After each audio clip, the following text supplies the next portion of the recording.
Hey everyone, welcome back to Corporate Decoder. Today we're diving into a filing about a company that's trying to make its parts more valuable than the whole. It's like taking apart your Lego set and hoping the individual bricks are worth more than the complete spaceship.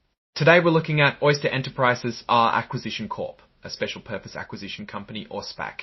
SPP Brain check companies that go public to find a private company to merge with, taking that private company to merge with, taking that private company to merge with, taking that private company public. Oyster Enterprises is letting investors trade its shares and rights separately instead of as a bundled unit. Before we start, if you appreciate getting straight insights from corporate documents, make sure you're subscribed. We also have a Discord community linked in the description below. Be sure to check it out. Scroll form ticket crow. This report is called A Form 8K, and it's something companies file to announce big news to investors. In this case, it's all about how Oyster Enterprises is splitting up its units. A unit is like a package deal. You get a share of stock and a right. This right is like a coupon and gives you the option to get even more stock after the company finds a business to merge with. Until now, you could only trade these shares and rights together as one unit, and now they are being separated. Scroll as of report, a date airs of earliest event reported. This report is dated July 8, 2025. Scroll Oyster Enterprises Temple Acquisition. Corp's growth, the company we are looking at today is Oyster Enterprises Acquisition Corp based in Miami, Florida. Scroll Securities registered pursuant to CAS Section 12 by C of the Act. Scroll are the units which are each consisting of one class of ordinary share and one right. They trade under the ticker symbol OSU. Then we have the Class A ordinary share upon the consummation of an initial business combination under the Oyster symbol. All of these trade on the Nasdaq stock market. Now let's get to the main point of this filing. Oyster Enterprises announced that starting July 11, 2025, the holders of the units can choose to trade the Class A ordinary shares and the share rights separately. Before you had to buy them together. Now you can buy just the shares if you want or just the rights. If you don't separate them, the units will continue to trade under the OSU symbol.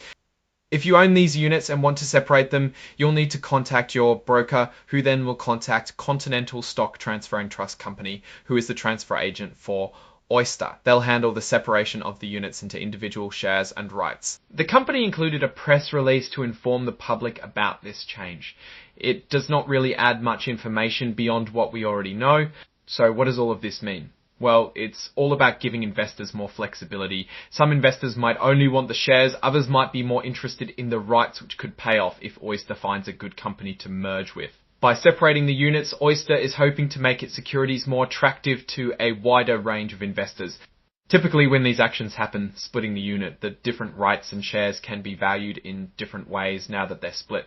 Some investors, for example, might want more shares than rights. A company might choose to split its units when one aspect of the unit is less valuable to investors than expected. Now, my take on Oyster Enterprises Acquisition Corp. While this move to separate the units might seem like a small thing, it could have a big impact on the company's future. On the one hand, it could attract more investors and drive up the price of the shares and rights. On the other hand, it could create more volatility and uncertainty. It's a bit of a gamble, but it's one that could pay off if Oyster can find a good company to merge with.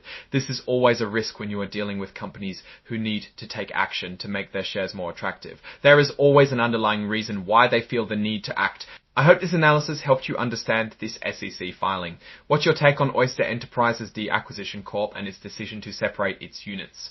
Drop your thoughts in the comments. If this analysis was valuable, hitting that like button really helps, and subscribe for more deep dives. Don't forget to check out the Discord in the description. Thanks for watching and see you next time.